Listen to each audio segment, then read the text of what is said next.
Tere lumist varahommikut, kallid varajased ärkajad. Eestlastel on teadupärast 2 unistust. Üks on see, et jaanipäeva paiku vihma ei sajaks ja teine, ehk nüüd see aega, mis kokku läheb, on see, et jõulutoeg lumi maas oleks. Meil siin Lõuna-Eestis Tartu kandis on lund ju päris palju, Toomas. Suusatamas ka juba käinud oled? Ei, aga lund on piisavalt. Võiksid minna. Ja on lugu selline, et tee, mis sa tahad siin televisioonistuudios või toas igal pool, et lund siia kuidagi ei saa, võid aknad lahti teha, lund kusagilt ei tule. Ja kuidas seda lund teha võiks? On sul ideid? Ma arvan, et sa näitad kohe mulle ja meile. Et aga enne veel, kui ma lund tegema hakkan, et mulle siin üks tulekustuti. Tavaliselt, enamus tulekustuteid siiski ei kasutata, inimesed ei tea, mis seal tulekustuti seest eriti välja tuleb. Ja selleks, et seda demonstreerida, näidata, siis lasengi ma siit tulekustuti seest midagi.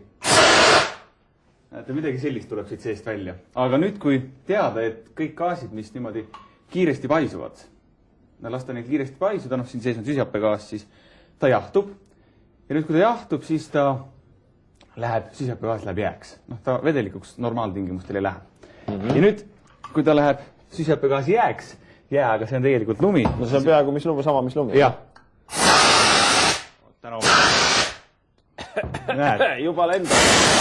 Ei tulegi enam siit midagi. Ei, aga tuli. Ma nägin lumehelbeid lendas tõepoolest. Nii, aga see, näed, need lumehelbed ei püsi üldse ja ei ole ka ju nendest üldse kasu ja ta külm ka lisaks kõigele, ütleme, väga külm. Praegu tõmbas jah, natuke. Nii, aga nüüd paneme mütsi pähe, et siis on nagu jõulumeeleolu rohkem ja selles mõttes, et jõuluaeg on imede aeg ja võiks teha ka sellist lund, mis toas vastu peab.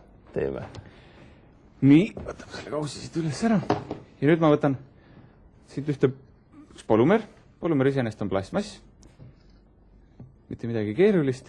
Ja nüüd, kui kooli ajast on meeles, kuidas taimed toituvad, kuidas nad vett saavad, siis selle protsessi nimi on osmoos. Ja siin täpselt toimub samamoodi protsess, mida nimetatakse osmoosiks. Ja valan siia vett peale. Nii. Siia ka vett peale. Peaks nagu midagi toimuma hakkama. Näed, proovi ka. Üks topsiku täis seda. Ma teen ka seda siin samas laua peal siis. Ühest piisab? Ühest täiesti piisab. Ja valad topsi vett täis kiiresti ja hakkabki lund tulema. Ja see lumi ei ole siis väga selline külm lumi. Ei olegi üldse väga looduslik. Nagu ma ütlesin, et on tegu ühe polümeriga, mis siis imab vett endasse. Ja ta ei ole, ta ei ole mürgine, ei ole täiesti ohutu. Aga tead mis? Külm ta küll ei ole. Ta on soe. Ta ongi toasoe. Ja Jaapanis algul, kus see polümer kasutust leidis, pandi laste mähkmete sisse ja kujuta nüüd ette, et tekib sinna mähkme sisse üks üllatus, mis on põhivõtteliselt. Mis ju tavaliselt seal ei käi.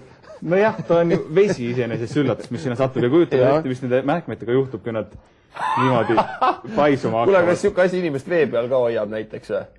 Selles mõttes, et kui see sama polümer niimoodi vett ennast täis imeb, siis kui see paisub niimoodi, siis saaks peaaegu nagu päästa vestima seda mõttes. No kui siis sa pead terve selle, ongi vesi otsas meil juba, aga sa pead terve veekogus ära täitma ja Ameerika maal on võimalik seda päris suurtes kogustes endale koju ka tellida. Lased hoovi täis ja talvel siis pritsid veega üle ja on lund hoov täis. Aga kujuta nüüd ette, on suvi juba, ilus ilm, see, kui ta ära kuivab, siis läheb jälle selliseks väikseks pulbriks tagasi.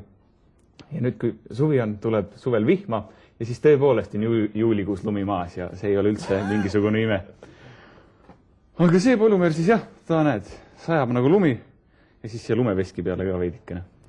Meil on oma lumeveski täna stuudios. Teil üldse ohtlik ei ole, nii mõnus. Kusjuures ma remargi korras, kui sa Ameerikat mainisid, ma oma viimasel külaskäigul olin täpselt peale jõule Ameerikas ja aastavahetuse, kes tuli vist koju tagasi, aga siis oli küll niimoodi tõepoolest, et seal oligi sellist asja inimestel hoovis Floridas maha raputatud. See oli 20 kraadi kuuma ja sarnasest väljanägemine oli sarnane, see oli seal maas. Nii et, aga kallid televaatajad, ma arvan, et sellise lumise hommikupoolikuga. Ma loodan, et seal, kus Eestimaal praegu lund ei ole, et lõpuks see lumi siiski maha tuleb. Peakski lõpetama tänase jõuluhommiku, sest on teada, et teadusbuss sõidab järgmisel aastal edasi ja sinugagi, Toomas, kohtume järgmisel kevadel ja siis ka vast ka sügisel uuesti. Nii et kohtumiseni tuleval aastal.